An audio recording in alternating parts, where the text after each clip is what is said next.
रात को राजा, रानी और राजकुमारी तीनों एक साथ भोजन करने के लिए बैठे। उन्होंने भोजन करना प्रारंभ कर दिया था कि दरवाजे पर दस्तक हुई। राजा ने राजकुमारी से कहा, देखो दरवाजे पर कौन है। राजकुमारी उठकर दरवाजा तक गई और दरवाजा खोलकर बाहर देखने लगी। उसे कोई नजर ही नहीं आया। वह दरवाजा बंद करते हुए एक मेंढक के टर टर की आवाज उसके कानों में पड़ी। राजकुमारी ने चौंक कर जमीन की ओर देखा। वहीं कुएं वाला मेंढक खड़ा हुआ था। वह बोला, राजकुमारी, तुम मुझे छोड़कर क्यों चली आई? भूल गई तुमने मुझे क्या वचन दिया था? राजकुमारी चिढ़कर बोली, तुम जैसे घिनौने और बदसूरत मेंढक को मैं नहीं देखना चाहती। मैं अपना वचन भूल चुकी हूँ। तुम भी भूल जाओ और भागो यहाँ से। गुस्से में दरवाजा बंद करके राजकुमारी अंदर आ गई। उसे विश्वास नहीं हो रहा था कि वह अदना सा मेंढक उसके पीछे पीछे महल तक चला आया। अंदर आकर मेज पर बैठकर वह खाना खाने लगी। राजा ने पूछा, दरवाजे पर कौन है? एक बदसूरत और घिनौना मेंढक, राजकुमारी ने उत्तर दिया। फिर उसने गेंद के कुएं में गिरने की घटना और मेंढक को दिए हुए वचन के बारे में राजा को बताया। राजा बोला, हर मनुष्य को अपना वचन निभाना चाहिए। तुम तो राजकुल की हो, तुम्हारी जिम्मेदारी दूसरों से ज्यादा है।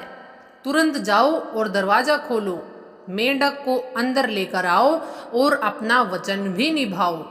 ना चाहते हुए भी राजकुमारी उठी और दरवाजा खोलकर मेंढक को अंदर ले आई। अंदर आकर मेंढक कूदक कर खाने की मेज पर राजकुमारी की थाली के पास बैठ गया और बोला, राजकुमारी, मुझे बहुत भूख लगी है। अपनी थाली में से मुझे भोजन करा दो। गंदे मेंढक, मैं ऐसा बिल्कुल भी नहीं करूंगी। राजकुमारी नाक भोंक सिकुड़ते हुए बोली। राजकुमारी के उत्तर पर राजा क्रोधित हो गए और बोले, तुमने मेंढक को वचन दिया है ना, इसलिए तुम्हें इसे अपनी थाली में खाना खिलाना ही पड़ेगा। बेमन से राजकुमारी ने मेंढक को अपनी थाली में से भोजन कराया।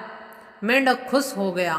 पेट भर भोजन करने के बाद मेंढक बोला, अब मुझे नींद आ रही है, मुझे अपने कमरे में ले जाओ, मैं तुम्हारे नरम बिस्तर पर सोऊंगा।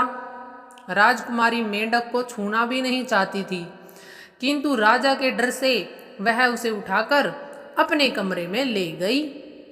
वहां जाकर उसे एक कोने में छोड़कर खुद नरम बिस्तर पर जाकर लेट गई।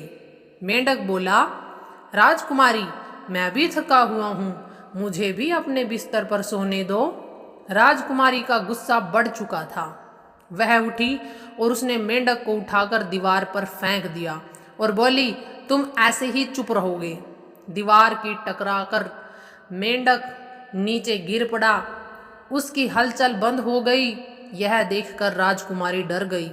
उसे लगा कि मेंढक मर गया है। वह अपने किए पर पछताने लगी। वह मेंढक के पास जमीन पर बैठ गई और रोने लग गई। रोते रोते उसने मेंढक को उठाया और चूमते हुए बोली, मुझे माफ कर दो मेंढक, मुझे तुमसे ऐसा व्यवहार नहीं करना चाहिए था।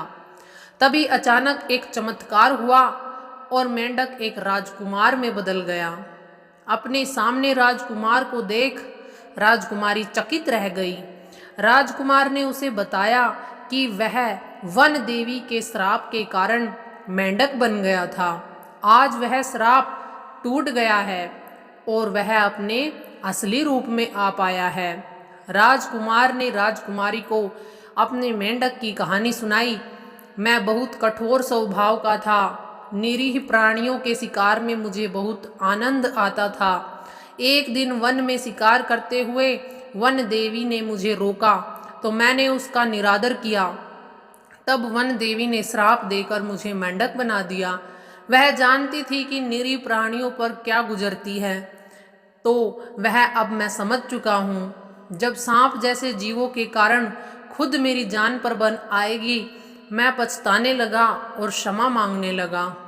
तब वन देवी ने श्राप का तोड़ बताया कि जब किसी जिद्दी, अड़ियल और कठोर हृदय राजकुमारी का स्वभाव तुम्हारी वजह से बदल जाएगा और वह तुम्हें चूमेगी, तब तुम अपने असली रूप में वापस आ पाओगे।